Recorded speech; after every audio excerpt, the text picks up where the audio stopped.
இன்றைக்கி லேடீஸ் கார்னரில் என்ன பார்க்க போகிறோம் அப்படின்னா, வீட்டில் வேஸ்ட்டாக தூக்கி போடுறதுக்கு ஏதாவது பாய் வச்சுருந்தா அதை வச்சு வீட்டுக்கு அழகான ஒரு டெக்கரேஷன் ஐட்டம் தான் செய்ய போகிறோம்.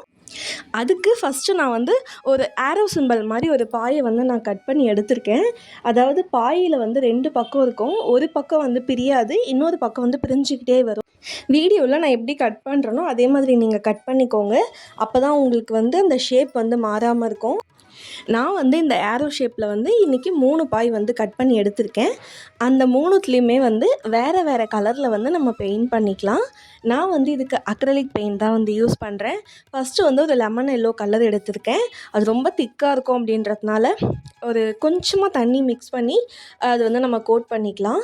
நான் வந்து கட் பண்ணும்போதே கொஞ்சம் அகலமான சைஸில் தான் வந்து கட் பண்ணியிருக்கேன். ஏன்னா 2 பக்கமும் பிரிஞ்சு வரதால் நம்ம ஃபுல்லாக பெயிண்ட் அடித்ததுக்கப்புறம் 2 பக்கமும் பிரிஞ்சுக்கிட்டே போகும். அப்போ நமக்கு பெயிண்ட்டு தான் வந்து வேஸ்ட் ஆகும். அதனால் கொஞ்சம் பெரிய சைஸாகவே நம்ம கட் பண்ணிக்கிட்டோம் அப்படின்னா பெயிண்ட் பண்ணி முடித்ததுக்கப்புறமா நம்ம அதுக்கேற்ற மாதிரி கட் பண்ணி ஷேப்பை வந்து அட்ஜஸ்ட் பண்ணிக்கலாம். பாய் வந்து எனக்கு அங்கங்கே கொஞ்சம் கருப்பு கருப்பாக ஆனதால் நான் வேறு வழி இல்லாமல் நான் அதை தான் வந்து கட் பண்ணி எடுத்திருக்கேன். கொஞ்சம் நல்ல இடமா இருந்தால் நீங்கள் கட் பண்ணி எடுத்துக்கோங்க. ஆல்ரெடி நான் கிராஃப்ட்டுக்கு அங்கங்கே கட் பண்ணி எடுத்துட்டேன். இதுதான் வந்து இப்போதைக்கு இருந்தது. மற்ற 2 கலர்லேயுமே வந்து இந்த கருப்பு வந்து பெருசாக தெரியாது. அந்த எல்லோலலாம் கொஞ்சம் திக்காக கோட்டிங் கொடுத்துட்டோம் அப்படின்னா அது பெருசாக தெரியல. ஆனால் இந்த ரெட் கலரில் மட்டும் எனக்கு கொஞ்சம் கருப்பு நல்லாவே தெரிஞ்சுது. நம்ம வந்து புது பாயில் பண்ண முடியாது. ஆல்ரெடி யூஸ் பண்ணிவிட்டு தூக்கி போடுற பாய் அப்படின்றதுனால ஒன்றும் பிரச்சனை இல்லை. பட் கலர் வந்து நீங்கள் வேறு கலர் எடுத்தீங்க அப்படின்னா உங்களுக்கு அது தெரியாது. அதுக்காக தான் சொன்னேன்.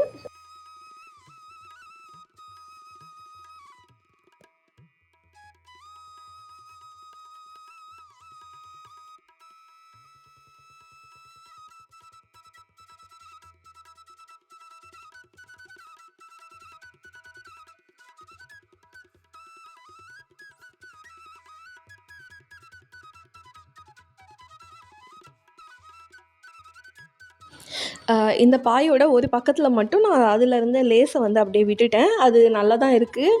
அதனால் அப்படியே விட்டுட்டேன். அதுக்கப்புறம் கீழே வந்து நான் கேப் கொடுத்து தான் வந்து பெயிண்ட் பண்ணியிருந்தேன். அந்த கேப்பில் வந்து நம்ம வேறு ஏதாச்சும் ஒரு கான்ட்ராஸ்ட் கலரை வந்து ஃபில் பண்ணிக்கலாம்.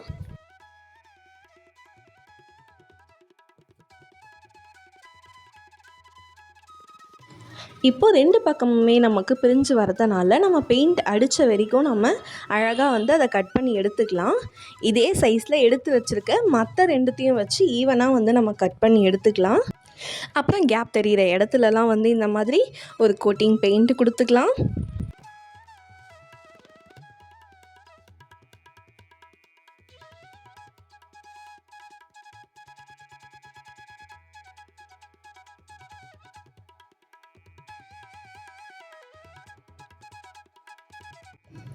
இப்போ வந்து அந்த ஆரோ மாதிரி கட் பண்ணோம் இல்லையா, அந்த பக்கத்தையும் வந்து நம்ம ஈவனாக வந்து கட் பண்ணி, ஏன்னா நம்ம அகலத்தை குறைச்சிட்டோம் அப்படின்றதுனால நமக்கு வந்து கொஞ்சம் அது ஷேப் கரெக்டாக வராது.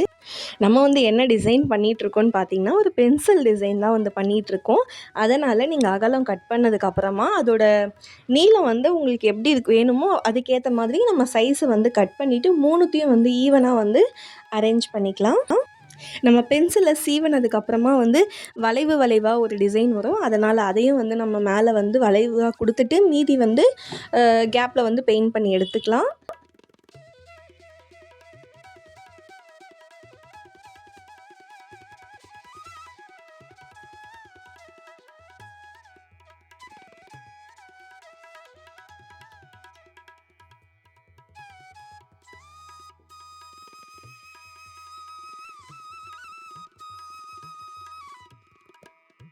நம்ம அடித்த பெயிண்டெல்லாம் கொஞ்சமாக காய விட்டுடலாம்.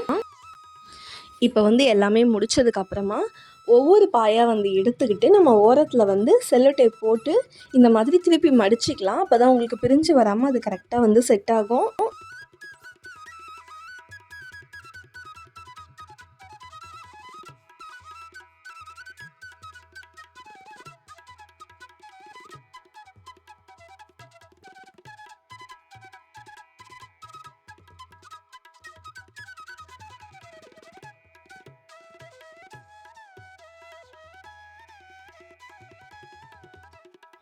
ஒட்டி முடித்ததுக்கப்புறம் எக்ஸஸாக இருக்க செல்லோ டேப்லாம் வந்து கட் பண்ணி எடுத்துக்கலாம்.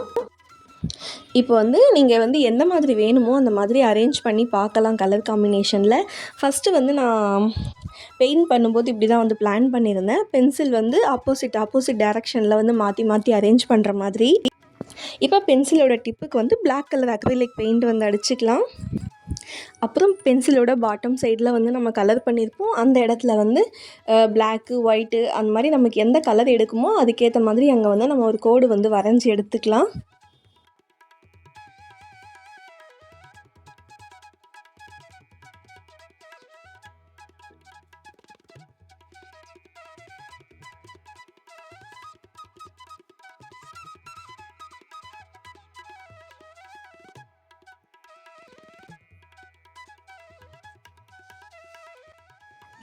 இப்போது நம்ம பெயிண்ட் பண்ணி வச்சுருக்க கலருக்கு கான்ட்ராஸ்ட் கலரில் நமக்கு என்ன வேர்டிங்ஸ் வேணுமோ அந்த மாதிரி நம்ம வேர்டிங் வந்து எழுதிக்கலாம். நான் வந்து ஹோம் ஸ்வீட் ஹோம் அப்படின்னு தான் எழுதுகிறேன்.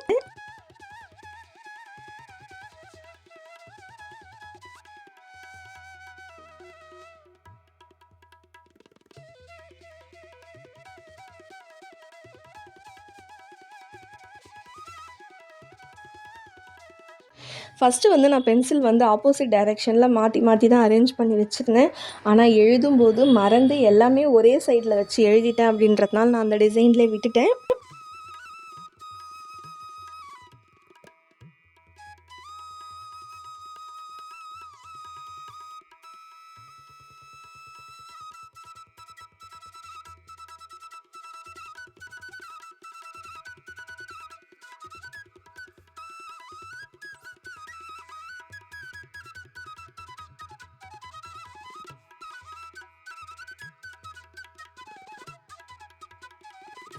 இந்த மாதிரி ஏதாவது ரிப்பன் இருந்தால் நீங்கள் எடுத்துக்கலாம். நான் வந்து ஒரு கோல்டு கலர் ரிப்பன் வந்து எடுத்திருக்கேன். அதுக்கு மேலே வந்து நம்ம இந்த 3த்தையுமே வச்சு அரேஞ்ச் பண்ணி பார்க்கலாம். இப்போ நம்ம கரெக்டாக அது சென்டர் அரேஞ்ச்மெண்ட் பண்ணிவிட்டு அதுக்கப்புறம் இதை திருப்பிட்டு நல்லா செல்லோ டேப் போட்டு நல்லா ஒட்டிக்கலாம் டைட்டாக. குட்டி செல்லோ டேப்பை விட பெரிய செல்லோ டேப்பாக இருந்தால் உங்களுக்கு வந்து நல்லா ஃபுல்லாகவே எல்லாத்தையுமே வந்து கவர் பண்ணிடலாம் ஷார்ட்டாகவே. குட்டி குட்டி செல்லோ டேப்பாக இருந்தால் உங்களுக்கு ஒட்டுறதுக்கு ரொம்ப டைம் எடுக்கும். பட் அது ரொம்ப ஸ்ட்ராங்காகவும் பிடிக்காது. இந்த மாதிரி வீட்டில் வேஸ்ட்டு பிஸ்கெட் ரேப்பர் இருந்தால் அதை வந்து இந்த மாதிரி நம்ம ஹார்ட் ஷேப்பில் வந்து கட் பண்ணி எடுத்துக்கலாம். இந்த பர்பிள் கலர் வந்து ரொம்ப அழகாக இருந்தது. அதனால் பர்பிள், சில்வர் 2 கலர்லேயுமே வந்து நான் கட் பண்ணி எடுத்திருக்கேன். இப்போ வந்து இந்த எல்லோ பர்பிள் நல்லா சூட் ஆகுது. அதுக்கப்புறம் ரெட்டில் வந்து சில்வர் கலர் நமக்கு எங்கே எப்படி வேணுமோ அதுக்கேற்ற மாதிரி நம்ம ஒட்டிக்கலாம். அவ்வளோதான், வேஸ்ட்டாக தூக்கி போடுற பாயை வச்சு வீட்டுக்கு அழகான ஒரு வால் ஹேங்கிங் வந்து செஞ்சாச்சு.